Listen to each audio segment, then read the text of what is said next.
बिस्मिल्लाहिर्रहमानिर्रहीम। व्यूअर्स, इससे पहले हम इंग्लिश सेंटेंसेस की ट्रांसलेशन कर रहे थे लॉजिकल एक्सप्रेशंस में, और लॉजिकल एक्सप्रेशंस को ट्रांसलेट कर रहे थे इंग्लिश सेंटेंसेस में। आज का हमारा टॉपिक बड़ा इम्पॉर्टेंट है, सिस्टम स्पेसिफिकेशंस।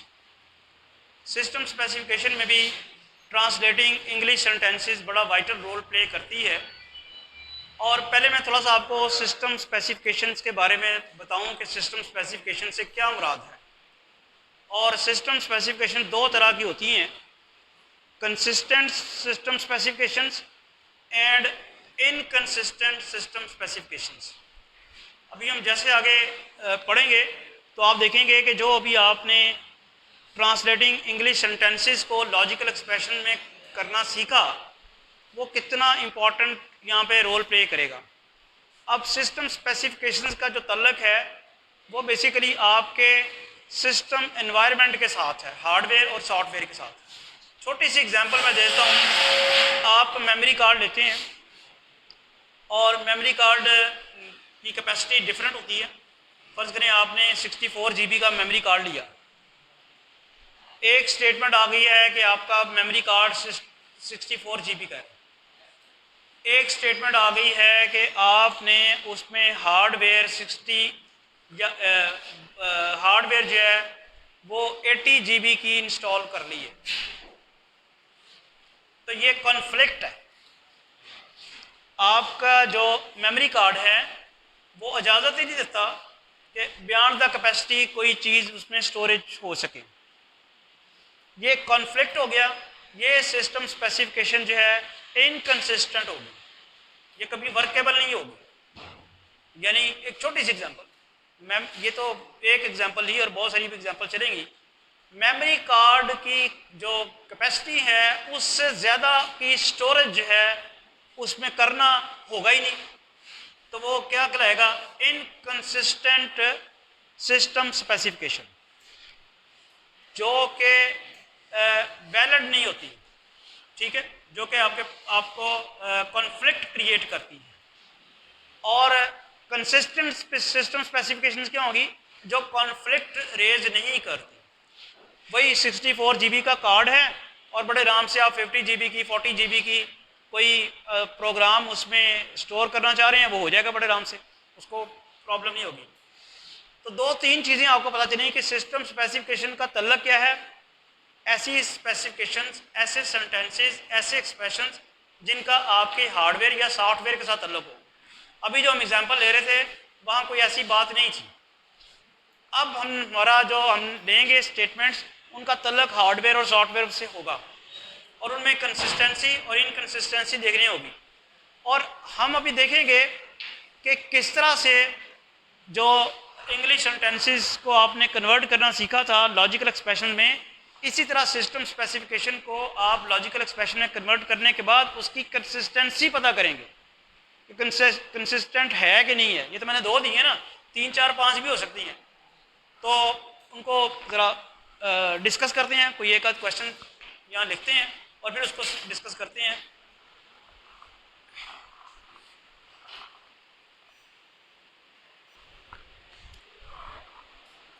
क्वेश्चन है, express the specification the automated save can not be done when the disk has low free space using logical connectives. अब ये एक सेंटेंस है और इसको आपने वेरिएबल्स और कनेक्टिव्स यूज़ करके लॉजिकल स्टेटमेंट बनाना है।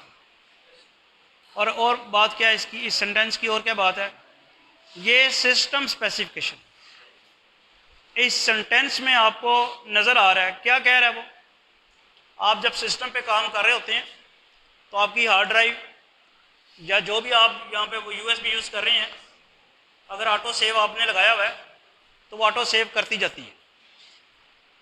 ठीक है, लेकिन यहाँ उसने क्या कहा है, उसने कहा है कि अगर उसकी लो फ्री स्पेस हो तो ऑटो सेव नहीं करेगी। समझ आ रही? इसका मतलब ये हुआ कि ये सेंटेंस है ये सिस्टम स्पेसिफिकेशन है, क्योंकि इसका तल्लक आपके सॉफ्टवेयर के साथ है, ऑटो सेव और लो स्पेस होना। अब इसने कंसिस्टेंट कब होना है, इनकंसिस्टेंट कब होना है, ये तो बाद की भी बात है, वो देखते हैं कि उसकी कंसिस्टेंसी और इनकंसिस्टेंसी कैसे डिटर्मिन होगी। अभी तो ये डिटर्मिन हुआ कि ये सिस्टम स्पेसिफिकेशन, इसको वो चाह रहा है कि आप लॉजिकल एक्सप्रेशन में लिखें। लॉजिकल एक्सप्रेशन में लिखने के लिए क्या चीज़ें चाहिए होती हैं? एक तो आपको वो चाहिए होंगे वेरिएबल्स, जो कि आप दो स्टेटमेंट ये बनती लग रही हैं, एक तो ऑटो सेव होना और एक फ्री स्पेस होना। ये दो स्टेटमेंट्स जो हैं इनको दो वेरिएबल से आप डिनोट कर देंगे पी और क्यू से, और फिर कनेक्टिव ढूंढेंगे कि कौन सा कनेक्टिव हमने लगाना है। जी, आप लेते हैं P the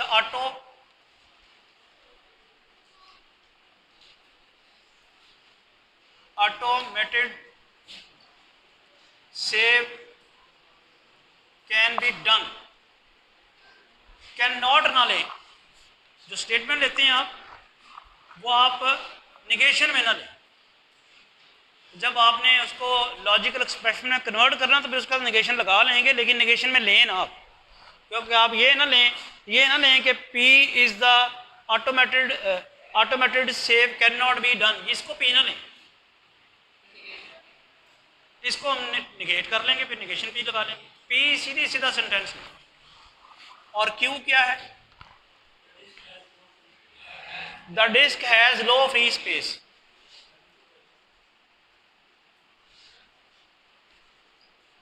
low free space, ये बात तो होगी।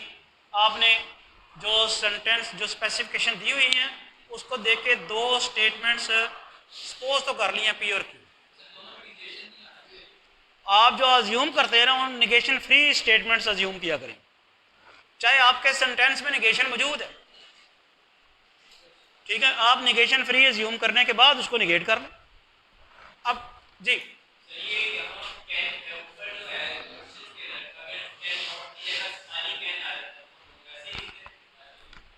इसको पी को द ऑटोमेटिक सेव कैन भी डन आ जाता, तो फिर क्या करते? तो फिर एज इट इज लिखना, और क्या लिखना? फिर भी एज इट इज लिखना है, पी हमने यही लिखना है और क्यू भी यही लिखना है। मैं तो यही कह रहा हूँ कि अगर आपके सेंटेंस में कहीं निगेशन मौजूद भी है तो उसके लिए जब आप वेरिएबल यूज करते हैं तो निगेशन फ्री यूज करें, सेंटेंस सीधा होना चाहिए। चलें अब आप चलते हैं, automatic saved can not be done when the disk has low free space. इसको आप यूं भी कह सकते हैं, if the disk has low free space then automatic save can not be done, देख सकते हैं ना, एक्चुअली तो यही है ना। तो फिर आप यहाँ इसकी जो लॉजिकल एक्सप्रेशन जो आएगा वो क्या आएगा?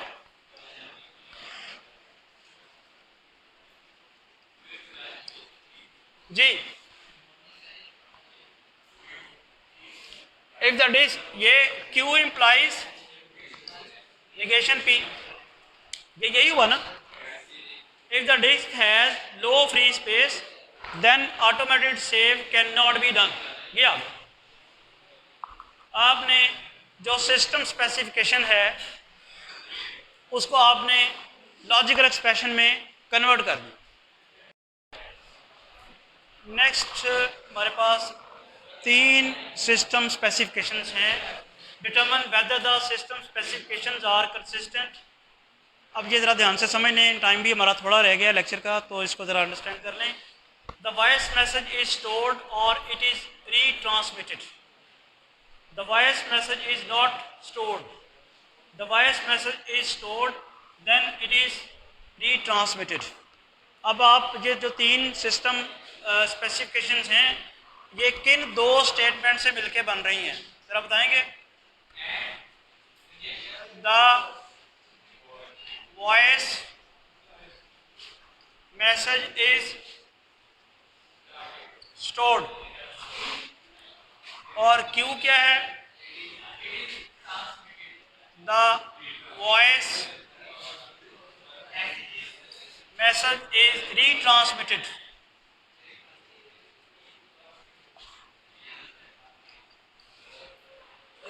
ये दो से मिलके बनेगी।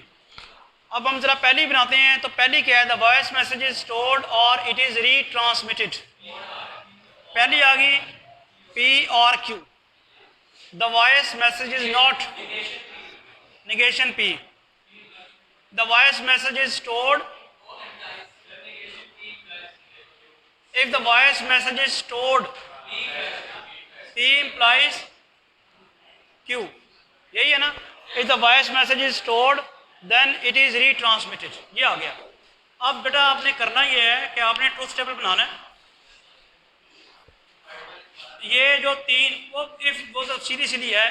If the voice message is stored, P, then it is retransmitted implies Q. Conditional है। आपने ट्रूथ टेबल बनाना है। ट्रूथ टेबल में जहां आपने वो वाली रोज ले लेनी है जहां ये तीनों स्पेसिफिकेशन जो हैं ट्रू हो। वो जहां कहीं एक भी स्पेसिफिकेशन फॉल्स आ गई तो वो कहलाएंगी इनकंसिस्टेंट स्पेसिफिकेशंस, क्योंकि वहां कॉन्फ्लिक्ट आ गया होगा। और जहां तीनों ही ट्रू होंगी वहां ये क्या होंगी? कंसिस्टेंट। अब जरा कंसिस्टेंसी देखते हैं इसकी। ट्रूथ टेबल जरा जल्दी से बनाएं। क्या क्या चाहिए हमें? पी, क्यू, निगेशन पी और पी इंप्लाइज क्यू। ठीक है जी।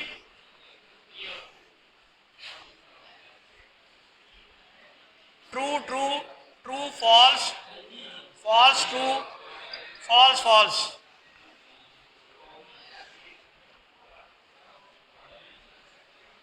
ठीक है। पी और क्यू भी आना है। चलिए हम बाद में हम लिख लेते हैं, यहां लिख लेते हैं। आगे तीनों सिस्टम स्पेसिफिकेशन, एक ये है, एक ये है और एक ये है। तरतीब आगे पीछे होगी, उसका फर्क नहीं पड़ता। अच्छा जी, अब ये यहां फॉल्स, P implies Q, यहां फॉल्स आना है बस।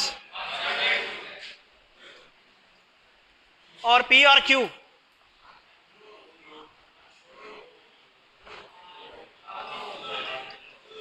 अच्छा जी, कौन सी रो है जिसमें सिस्टम स्पेसिफिकेशन तीनों ट्रू हैं? सारी नहीं है। ये है रो जिसमें तीनों सिस्टम स्पेसिफिकेशंस ट्रू हैं। इनमें स्पेसिफिकेशंस में, सिस्टम स्पेसिफिकेशंस में यहां कोई कॉन्फ्लिक्ट नहीं है, लिहाजा ये जो स्पेसिफिकेशन आएगी ये कंसिस्टेंट होगी। ये कब होती है? जरा देखें। The voice message is not stored, यही है ना? वॉइस मैसेज स्टोर्ड ना हो तो बाकी भी सारा कुछ हो जाता है। समझ आ रही है? वॉइस मैसेज स्टोर ना हो तो फिर बाकी जो स्पेसिफिकेशन है सारी ट्रू हो जाती है। होपफुली आपको पता चल गया होगा। यहाँ स्पेसिफिकेशन इनकंसिस्टेंट है क्योंकि जो स्पेसिफिकेशन तीन दी हुई हैं, सिस्टम स्पेसिफिकेशन जो तीन दी हुई हैं, उनमें एक फॉल्स है, यहाँ दो फॉल्स है, यहाँ ये फॉल्स है। तो ये आ गया। अब होपफुली आपको सारा समझ आ गया। आपने सिस्टम स्पेसिफिकेशन बनानी है। आप देखते हैं कि कितना वाइटल रोल प्ले किया है ट्रांसलेटिंग इंग्लिश सेंटेंसेस ने। आपने सिस्टम स्पेसिफिकेशन बना के फिर ट्रूथ टेबल बनाना है जहां सारी की सारी स्पेसिफिकेशंस ट्रू हैं, वो कंसिस्टेंट स्पेसिफिकेशन। जी, कंसिस्टेंट से क्या मुराद है? जहां जहां कॉन्फ्लिक्ट अराइज ना हो। आपकी जो स्पेसिफिकेशन है उसमें कोई कॉन्फ्लिक्ट, तजाद अराइज ना हो तो वो कंसिस्टेंट है। और अगर कहीं तजाद अराइज हो गया तो वो फिर क्या है? इनकंसिस्टेंट। ठीक है।